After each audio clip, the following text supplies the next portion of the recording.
Olá, pessoal. Bom, nesse encontro vamos trabalhar gestão participativa. Vamos ter como suporte o livro A Gestão Participativa na Escola, da Heloísa Luck. Bom, variações de significado e alcance da participação, de acordo com suas expressões. Depreende-se nas expressões de entendimento sobre participação a ocorrência de diversos significados, sobre abrangência e alcance variados, indo desde a simples presença física em um contexto até assumir responsabilidade por eventos, ações, situações e resultados. Em vista disso, é coerente o reconhecimento de que, mesmo na vigência da administração científica, preconiza-se a prática da participação. Isto é, que em toda e qualquer atividade humana, por mais limitado que seja o seu alcance e escopo, há a participação do ser humano, seja seguindo-a, seja analisando-a, revisando-a ou criticando-a, seja sustentando-a ou determinando seus destinos, mediante o exercício de ações específicas.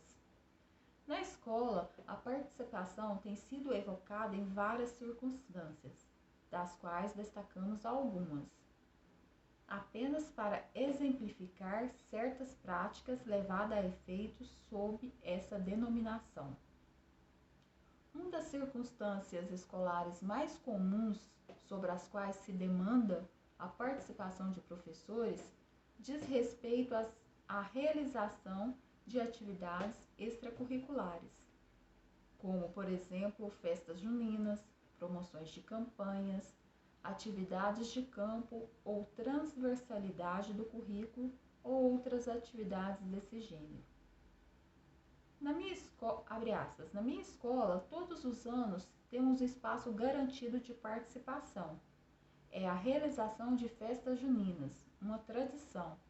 Todo mundo se dedica. A festa é de todos. A gente se sente unido, fecha aspas, afirmou uma professora, ao ser perguntada sobre as oportunidades de participação em sua escola, não se referindo a qualquer outra atividade regular em seu estabelecimento de ensino. Outra circunstância constitui-se na tomada de decisões a respeito de problemas apontados pela direção da escola, cujas soluções alternativas são sugeridas pela própria direção, servindo a Assembleia para referendar tais decisões. Assim se pronunciou uma professora a respeito, abre aspas, em nossa escola, os momentos de participação são para resolver problemas que a diretora ou a secretária de educação desejam resolver. Em geral, sabem o que querem, mas fazem reunião para convencer a gente ou para identificar resistências. Mais ouvimos que falamos, e no fim todo mundo tem a impressão de que a decisão foi coletiva, fecha aspas. Essa forma inadequada de participação é, aliás, notória em assembleias de professores. Não é privilégio de dirigentes de sistemas e de escolas. Quando são convocados por líderes de classes para tirar moções de greve que já foram decididas em um fórum externo, a assembleia, em vista do que qualquer manifestação em contrário, é repudiada de plano ou manipulada pelos dirigentes da Assembleia. Neste caso, trata-se, portanto, de participação passiva. É importante ressaltar que essas circunstâncias deixam de caracterizar a participação efetiva dos professores, uma vez que os mesmos sentem-se usados e se deixam usar. No primeiro caso, como simples mão de obra, e no segundo caso, como avalistas de decisões prévias e exteriores ao grupo. Por outro lado, essa prática, embora pareça oferecer do ponto de vista de quem a conduz, alguns resultados positivos, do ponto de vista socioeducacional, a médio prazo, produz resultados altamente negativos, que a deterioram a cultura organizacional da escola por várias razões. A. Por destruir qualquer possibilidade de colaboração benéfica. B. Por promover o descrédito nas ações de direção e nas pessoas que detêm autoridade. C. Por gerar desconfiança, insegurança e ainda D. Por destruir as sementes e motivações de participação efetiva que existem nas pessoas que, ao se sentirem usadas, passam a negar esse processo e até mesmo sua legitimidade.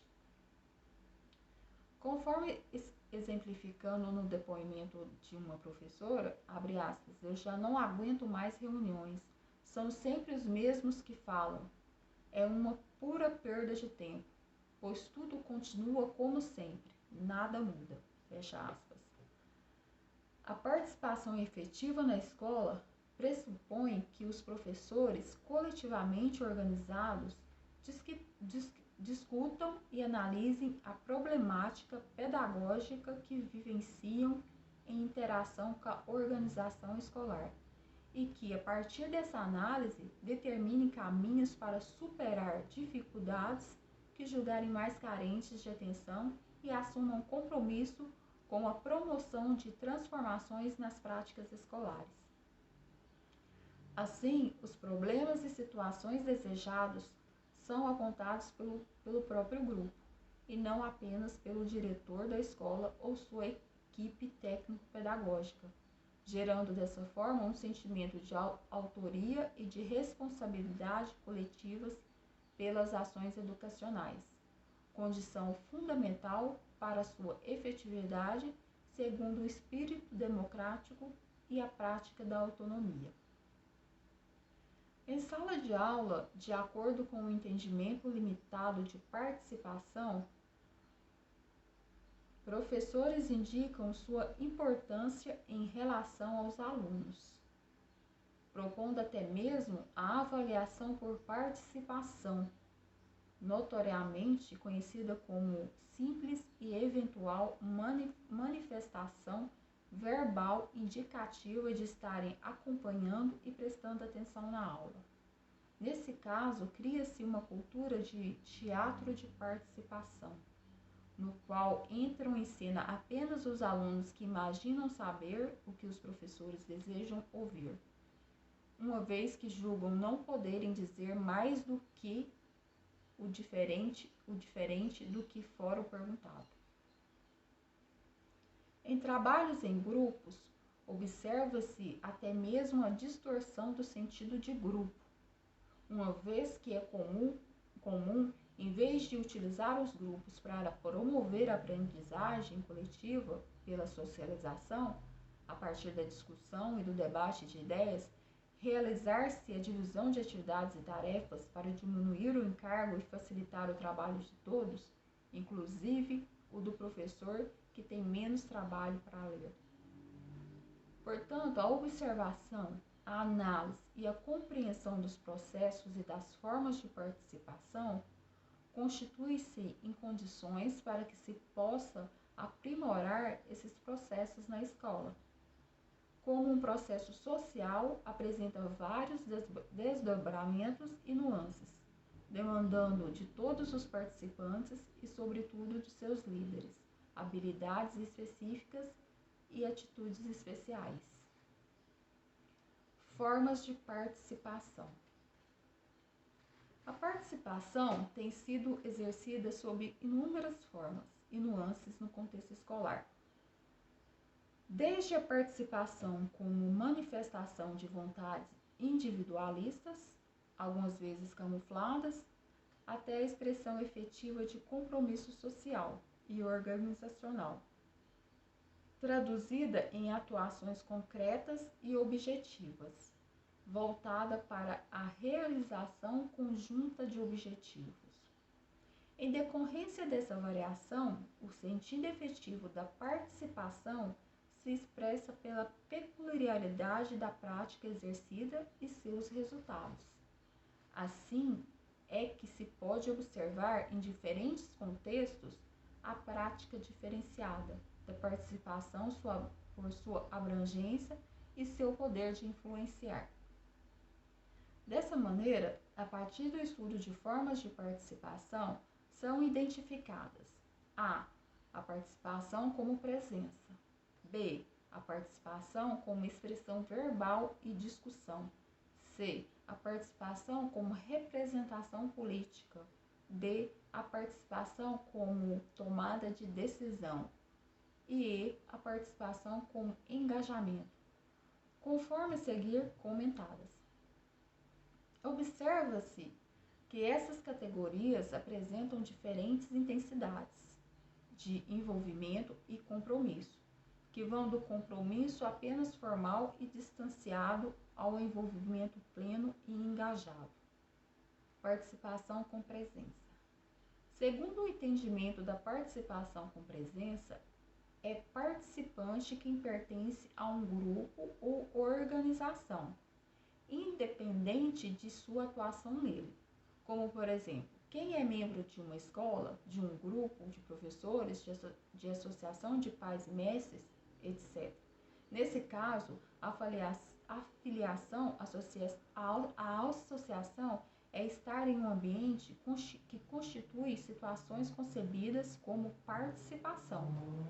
São, portanto, considerados como participante de uma turma de alunos aquele que, sem mesmo terem ou exercerem voz ativa sobre o que fazem e o que acontece e no grupo como um todo e no desenvolvimento das aulas, estão fisicamente presentes em suas atividades.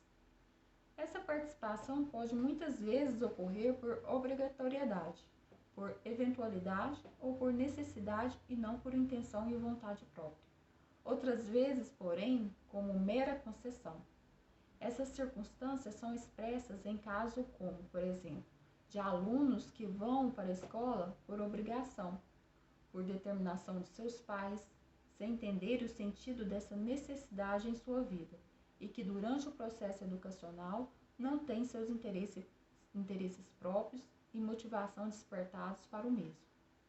No caso de professores e funcionários que encaram seu trabalho meramente como emprego, do qual escapariam caso não tivesse outra alternativa, de pais em associação de pais e mestres ou conselhos escolares de existência apenas formal, nos quais atuam limitando-se à solicitação da direção da escola de forma reativa. Devido à atuação passiva e de inércia adotada, as pessoas fazem parte, mas não são participantes ativos, pois não atuam conscientemente para construir a realidade de que fazem parte. Vale lembrar, no entanto, que mesmo sem essa consciência e sem essa intenção, produzem seus efeitos no contexto de que fazem parte e que resultam comumente como negativos, contribuindo para a inércia, o comodismo e a passividade do grupo, por meio de ação não orientada para a superação de limitações e dificuldades ou enfrentamento de desafios. Identifica-se que a simples presença de uma pessoa em um ambiente com a expressão não verbais de apatia e indiferença, com a dimensão sociocultural de sua realidade, exerce impacto negativo no mesmo. Evidencia-se, pois, a significação inadequada e falsa de participação, nesse entendimento que considera a presença física, o estar presente, como o bastante para que a pessoa seja considerada participante. Deixa de considerar o que o termo em si pressupõe, além de fazer parte de ação efetiva de contribuição para o desenvolvimento da organização ou unidade social. Verifica-se nas escolas, no entanto, um certo ressentimento em relação ao comportamento passivo, embora ele seja muito disseminado e frequente, conforme o depoimento de uma professora. Abre aspas. Nas nossas reuniões, que não são muitas, a grande maioria fica calada. São sempre as mesmas pessoas que falam e a maioria só fica olhando, até mesmo com indiferença. Não estão nem aí. No final, a gente toma a decisão, mas não acontece nada, porque as pessoas não se envolvem. Muitas vezes até dizem, quem deu a ideia que faça, fecha aspas. Participação com expressão verbal e discussão de ideias. É muito frequente interpretar o envolvimento de pessoas na discussão de ideias como um indicador de sua participação em relação à questão em causa. A oportunidade que é dada às pessoas de expressarem suas opiniões, de falarem, de debaterem, de discutirem sobre ideias e pontos de vista, enfim, o uso da liberdade de expressão é considerada como espaço democrático de participação e, portanto, a grande evidência de participação. Porém, a atenta observação do que acontece no contexto educacional pode demonstrar um espírito totalmente diverso.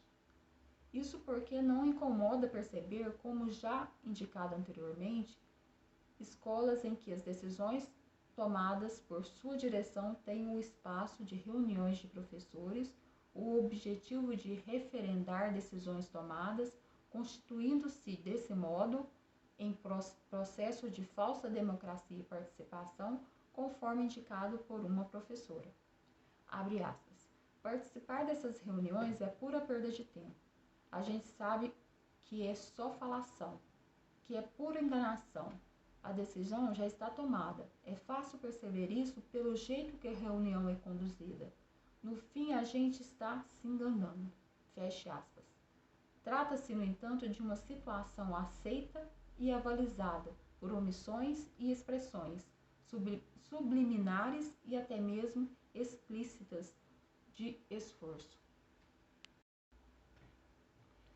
A respeito de reuniões promovidas na escola, seja com professores, com pais ou com alunos, com o objetivo de discutir situações, verifica-se com frequência que a reunião é considerada boa quando o nível de falação é elevado e os participantes ficam até satisfeitos pela oportunidade que têm de se fazerem ouvir, conforme julgam estar ocorrendo.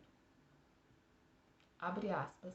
Sei que não adianta nada, mas pelo menos a gente tem a oportunidade de conversar todos juntos, de saber o que os nossos colegas pensam e até saber quem são aqueles que ficam na deles.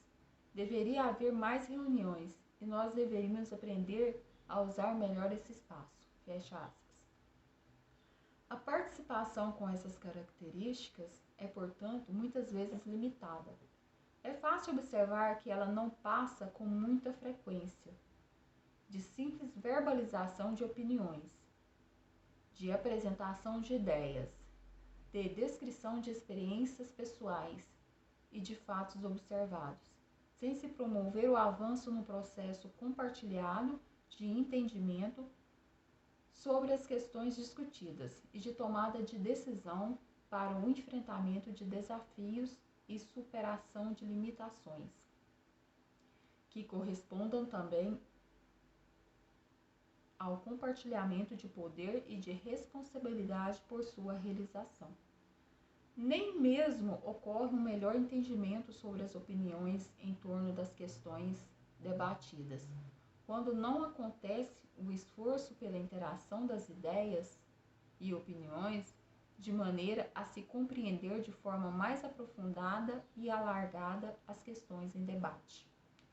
Verifica-se também que as discussões se encerram nelas mesmas, quando não há o esforço de sistematização dos diferentes aspectos tratados, das conclusões principais alcançadas e das decisões tomadas.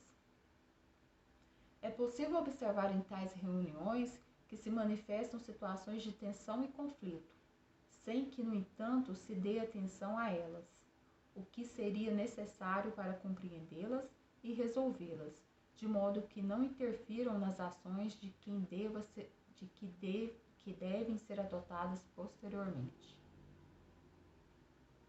A efetiva interação participativa, para além do discurso, do conhecimento de como as pessoas pensam e da oportunidade de se fazer ouvir, pressupõe a interação de pontos de vista, de ideias e de concepções. Isto só se torna efetiva essa discussão quando associada a um esforço de diálogo efetivo, que permite a compreensão abrangente da realidade e das pessoas em sua construção. Participação como representação. A representação é considerada como uma forma significativa de participação. Nossas ideias, nossas expectativas, nossos valores, nossos direitos são manifestados e levados em consideração por meio de um representante, acolhido como pessoa capaz de traduzi-los em um contexto organizado para esse fim.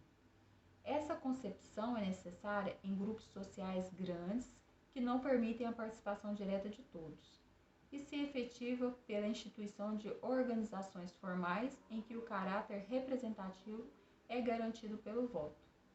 Nas escolas, essas organizações são os conselhos escolares, associações de pais e mestres, grêmios estudantis ou similares, constituído por representantes escolhidos mediante a voto. Essa situação constitui-se em um princípio de gestão democrático, definido no artigo 14, inciso 2 da Lei de Diretrizes e Bases da Educação Nacional, 9.394/96. Essa forma de participação é, portanto, tipicamente praticada nas sociedades e organizações democráticas. Ela pode, no entanto, ser expressa como um arremedo de participação e como uma falsa democracia. Isso porque, considerando o sentido clássico de democracia como o governo do povo, pelo povo e para o povo, participar não significa simplesmente delegar a alguém poderes para agir em seu nome, desresponsabilizando-se pelo apoio e acompanhamento ao seu trabalho. Ela implica trabalhar com a pessoa na concepção das propostas definidas e assumir sua parte de responsabilidade pelos resultados desejados. Uma situação revela os problemas do entendimento distorcido da participação limitada ao voto, conforme relatado por uma professora. Abre aspas. Um grupo de professores reuniu-se para discutir a organização de sua escola, seus problemas e perspectivas para sua superação. A partir dessa discussão, decidiram que iriam influenciar na eleição da nova direção da escola. Concluíram que delas deveriam candidatar-se, o que veio a ocorrer. Todo o grupo empenhou-se em realizar a divulgação da proposta de gestão que construiriam em conjunto. Finalmente, a diretora foi eleita, com a maioria dos votos. Iniciada sua gestão, pretendeu colocar em prática a proposta definida, mas passou a sofrer resistência até mesmo de colegas mais próximos. Fecha aspas. Sugere-se, a partir da situação relatada, terem os professores julgado que bastaria eleger a diretora e que, ao fazê-lo, delegarão totalmente a ela a responsabilidade de realização das propostas definidas, deixando-a sozinha na realização de seu trabalho. Atitude semelhante tem orientado as formas de escolha de dirigentes de escolas, em vários sistemas educacionais onde os diretores são eleitos. Por meio dela, professoras e funcionários da escola, alunos e pais de alunos, recebem o direito de manifestar sua opinião sobre quem melhor teria condições de promover a gestão escolar, elegendo-a pelo voto, porém sem adotar correspondente responsabilidade do dever de sustentação do trabalho desejado e necessário. É válido, portanto, destacar que a eleição de diretores praticada por vários sistemas de ensino, por si só, não garante uma vivência democrática participativa na escola. Isto é, a democratização da escola, conforme indicado por Price, em 1990, uma vez que se desassociada de uma prática de participação plena ou legitimação de sua permanência, sem entrar no mérito da forma de atuação democrática. Nesse segundo momento, vamos nos orientar na obra de José Carlos Líbano, Organização e Gestão da Escola. No capítulo 2 do seu livro, ele fala de uma escola para novos tempos. A escola necessária para novos tempos. A escola necessária para fazer frente a essas realidades é a que provém formação cultural e científica, que possibilita o contato dos alunos com a cultura. Aquela cultura provida pela ciência, pela técnica, pela linguagem, pela estética, pela ética. Especialmente uma escola de qualidade. É aquela que inclui uma escola contra a exclusão econômica, política, cultural, pedagógica. Mesmo considerando a imensa oferta de meios de comunicação social, extra-escola, de meios informacionais, ainda assim há lugar para a escola na sociedade tecnológica e da informação. Ela cumpre funções que não são providas por nenhuma outra instância, ou a de prover formação geral básica, capacidade de ler, escrever, formação científica, estética e ética, desenvolvimento de capacidades cognitivas e operativas.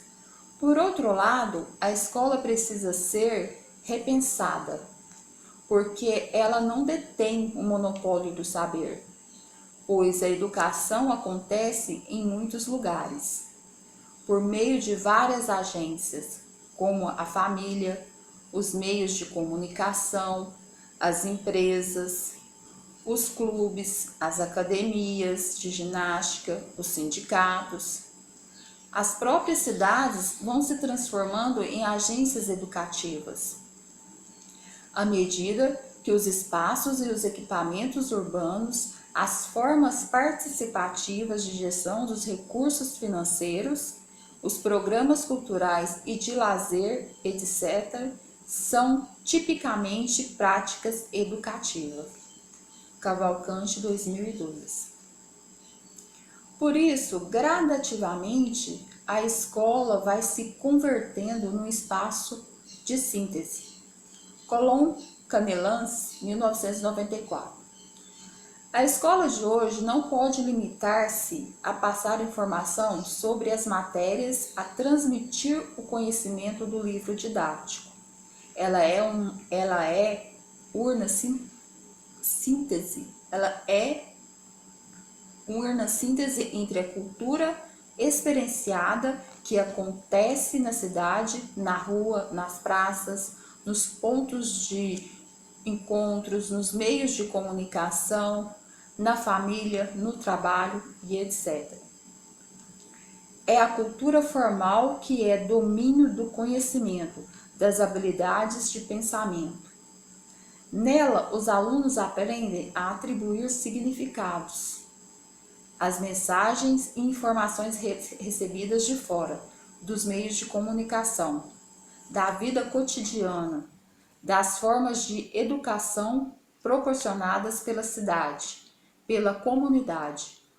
O professor tem aí seu lugar com o papel insubstituível de provimento das condições cognitivas e afetivas que ajudarão os alunos a atribuir significados às mensagens e informações recebidas das mídias, das multimídias e formas diversas de intervenção indicativa urbana.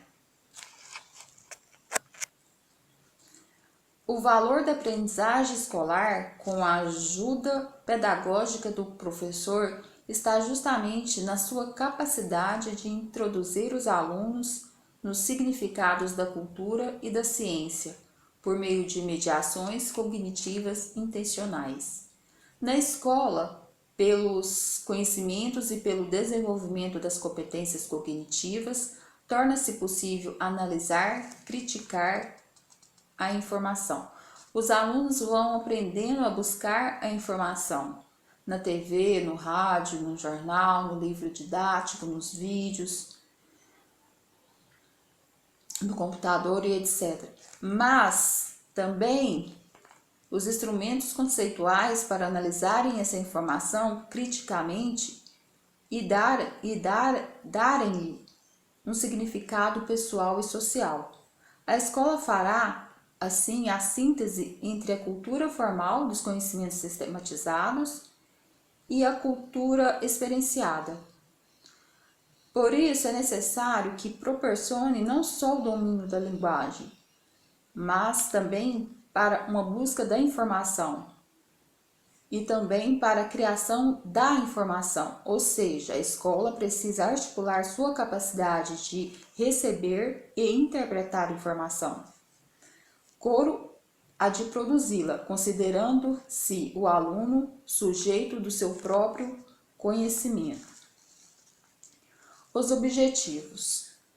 Para essa escola concebida como espaço de síntese, no exercício do seu papel na construção da democracia social e política, são propostos 5 objetivos.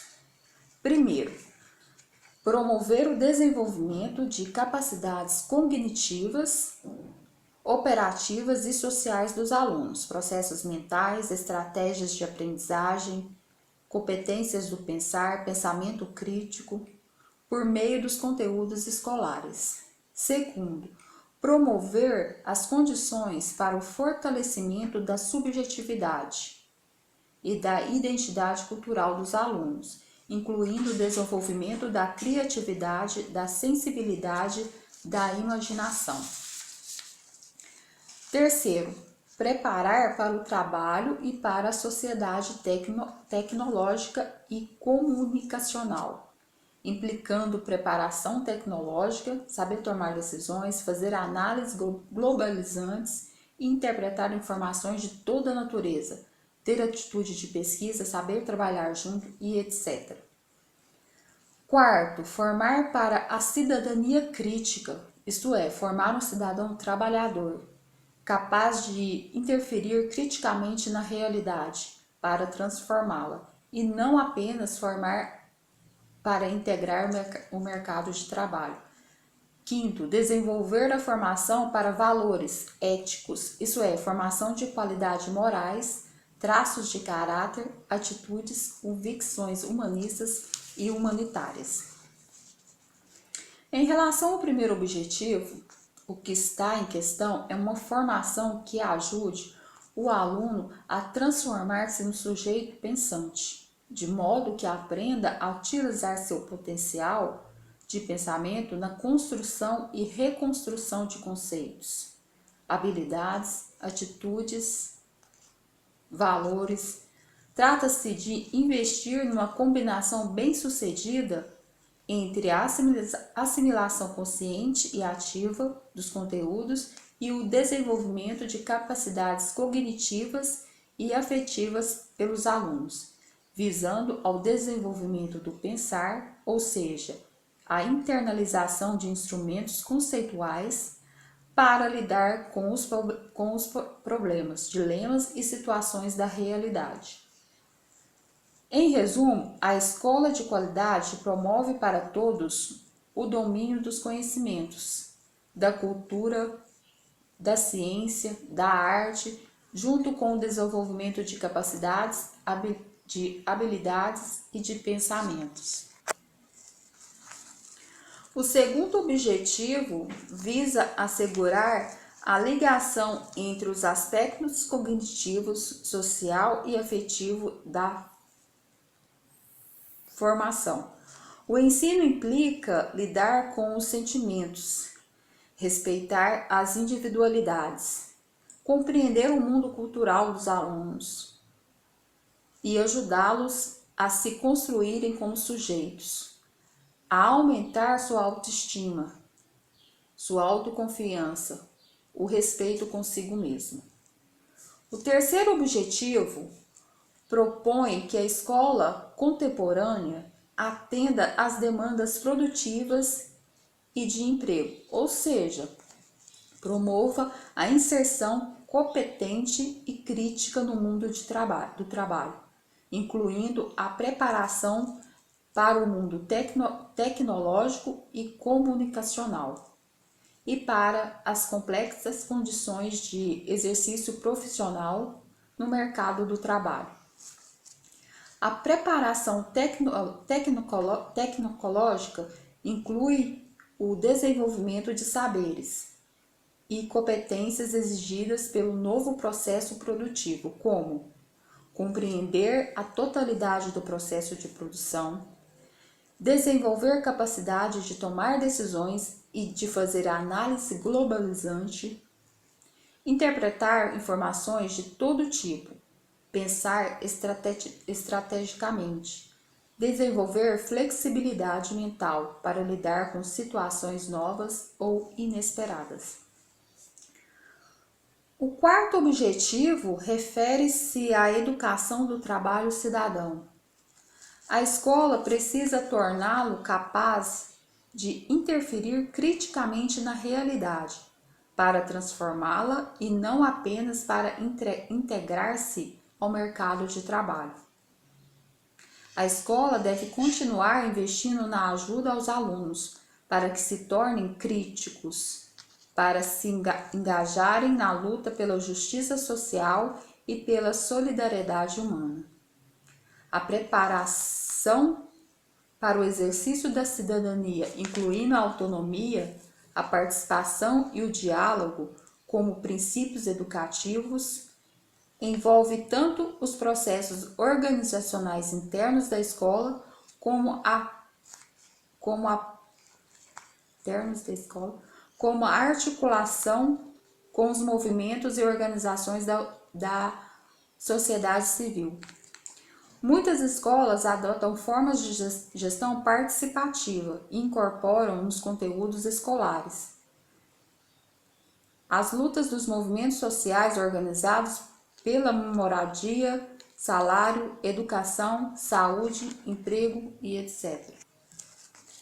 O quinto objetivo visa a propiciar conhecimentos, procedimentos e situações em que os alunos possam pensar sobre valores, critérios de decisões e ações perante problemas do mundo, da política e da economia, do consumismo, dos direitos humanos, das relações humanas, envolvendo questões raciais, de gêneros, das minorias culturais, do meio ambiente, da violência e das formas de exclusão social. É também diante das formas de exploração do trabalho humano que subsistem na sociedade capitalista. Para o entendimento desses objetivos, propõe-se a exigência de que os sistemas de ensino e as escolas prestem mais atenção à qualidade cognitiva das aprendizagens, colocando como foco central do projeto pedagógico curricular e da gestão escolar. Serão de pouca valia a mudança nas formas de gestão, as mudanças curriculares e organizacionais, a introdução de tecnologias de ensino, a valorização de experiência sociocultural dos alunos e outros tipos de inovações se os alunos não obtêm níveis satisfatórios de aprendizagem. Ou seja, a democratização da sociedade e a inserção dos alunos no mundo da produção requerem uma escola que proporcione às crianças e jovens os meios cognitivos e operacionais que atendam tanto às necessidades pessoais como às econômicas e sociais. Em face dessas exigências, a escola precisa oferecer serviços e resultados de qualidade, a fim de que os alunos que passem por ela ganhem condições de exercício da liberdade política e intelectual. E esse desafio que se põe à educação escolar no terceiro milênio. Isso tudo não significa conceber a escola como a única impulsadora das transformações sociais. As tarefas de construção de uma democracia econômica e política pertencem às várias esferas de atuação da sociedade, e a escola é apenas uma delas. Mas a escola tem um papel insubstituível quando se trata de preparação cultural e científica das novas gerações para enfrentamento das exigências postas pela sociedade contemporânea. A escola tem o compromisso de reduzir a distância entre a ciência, cada vez mais complexa, e a formação cultural básica, a ser provida pela escolarização. O fortalecimento das lutas sociais e a conquista da cidadania depende de uma ampliação cada vez mais do número de pessoas que possam participar das decisões primordiais que diz respeito aos seus interesses. Ampliando os objetivos da escola. Uma das importantes funções da escola é interagir e articular-se com as práticas sociais. Dentre elas, destacam-se alguns movimentos sociais. Embora continue existindo os partidos tradicionais e vigorem ainda as formas de representação política típicas da democracia e da representação sindical, outras formas de ação política estão surgindo, como os movimentos feministas, ecológicos, pacifistas, etc.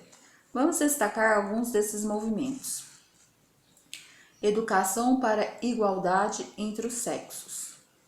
Dentre os ideais da escola pública, destacam-se o da igualdade de oportunidade em geral, em particular, o da igualdade de direito entre homens e mulheres.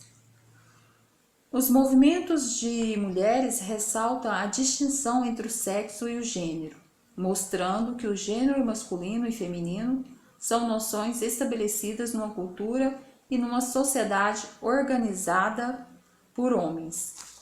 Segundo esses movimentos, a sociedade masculina difunde a ideia de que diferenças de sexos resultam em diferença de sexo resultam em diferenças de gênero, ou seja, diferenças sexuais naturais. Também levam à distribuição de papéis sociais entre mulheres e homens. Contra essa ideia, advogam a luta pelo respeito entre os gêneros e reconhecimento de suas diferenças.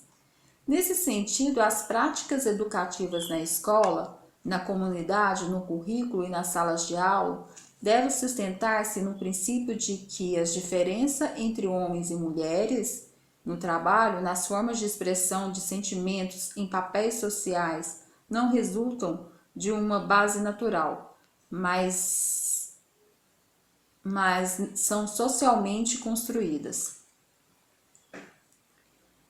Propõe-se também que as escolas e os professores não façam uso sexista da linguagem corrente. Trata-se, por exemplo, de evitar o uso de termos masculinos como tendo abrangência universal, o homem, o aluno, o cidadão, os pais, ou de expressão que oculta o lugar da mulher. Ela porta-se como homem, relação do homem com a ciência, inteligência do homem e dos outros animais. Henriques, 1994. Educação ambiental. A sociedade da formação é uma sociedade de constante risco, por causa da destruição da natureza e dos problemas humanos decorrentes da degradação ambiental. Respirar o ar, entrar no hospital como doente ou como visitante, andar pelas ruas da cidade, tomar banho num rio ou numa praia são atividades que envolvem sistematicamente risco. Além disso, as autoridades, os órgãos públicos, os médicos dos hospitais vivem prometendo segurança à população.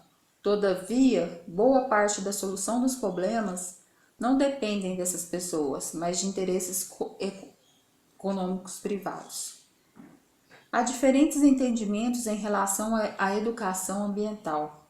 A corrente conservacionista defende a preservação das matas, dos animais, dentro de uma noção de natureza biofísica intocável, perante formas destruidoras da natureza, o que retiram da população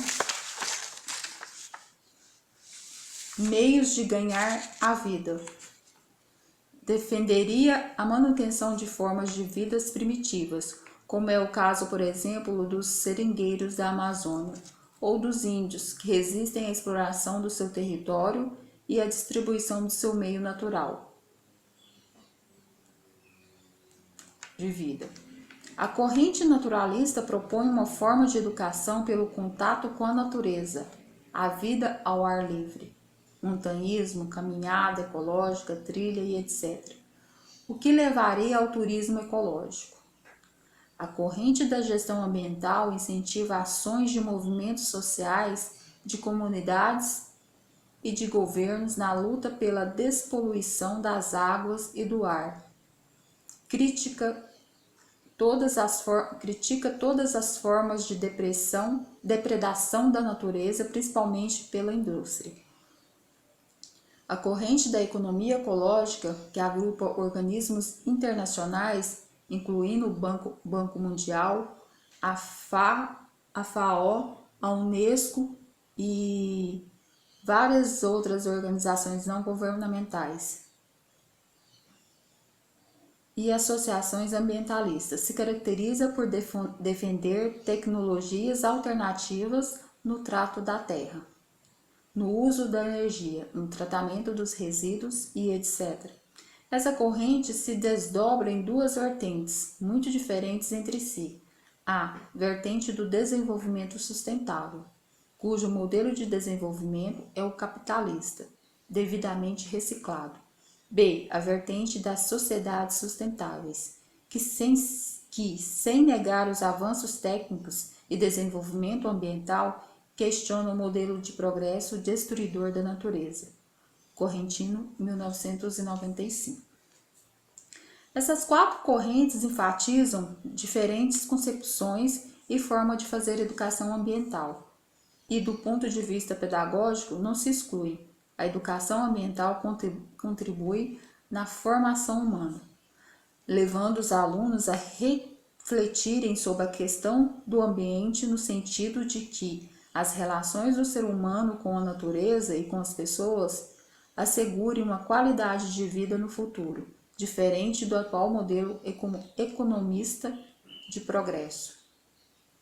Educando as crianças e jovens para proteger, conservar e preservar espécies, o ecossistema e o planeta como todo. Ensinando a promover o autoconhecimento, o conhecimento do universo, a integração com a natureza. Introduzindo a ética da valorização, a do respeito à diversidade das culturas, as diferenças entre as pessoas, pois os seres humanos estão incluídos no conceito de natureza. Levando a tomadas de posições sobre a conservação da biodiversidade, contra o modelo capitalista de economia que gera sociedade individualista, exploradoras e depredadoras da natureza biofísica e da natureza humana. A educação ambiental não pode ser apenas uma tarefa da escola. Ela envolve ações práticas que dizem respeito ao nosso comportamento, nos vários ambientes, na família, na escola, na cidade, na empresa, etc. Ao mesmo tempo em que se precisa conhecer mais a respeito da natureza e mudar nossa relação com ela, é preciso articular ações individuais com medidas mais gerais. As pessoas precisam ser convencidas e se engajar em campanhas para a coleta seletiva do lixo, adquirir o hábito de não jogar coisas na rua, a não mutilar a natureza, a lutar contra a poluição ambiental e etc. Um outro sentido da atitude ecológica é o de recusar um conceito de progresso baseado na capacidade de possuir mais objetos e bens de consumo, assumindo uma visão de vida baseada mais na relação com a natureza e as pessoas do que com os objetos. Educação intercultural. A ideia de educação intercultural, que se projeta num currículo intercultural, está assentada no princípio pedagógico mais amplo, o acolhimento da diversidade, isto é, o reconhecimento dos outros como sujeito da sua individualidade, portadores de uma identidade cultural própria. Acolher a diversidade é a primeira referência para a luta dos direitos humanos. A presença da diversidade humana na sociedade resulta na transversalidade de culturas, no sentido de que toda cultura é plural.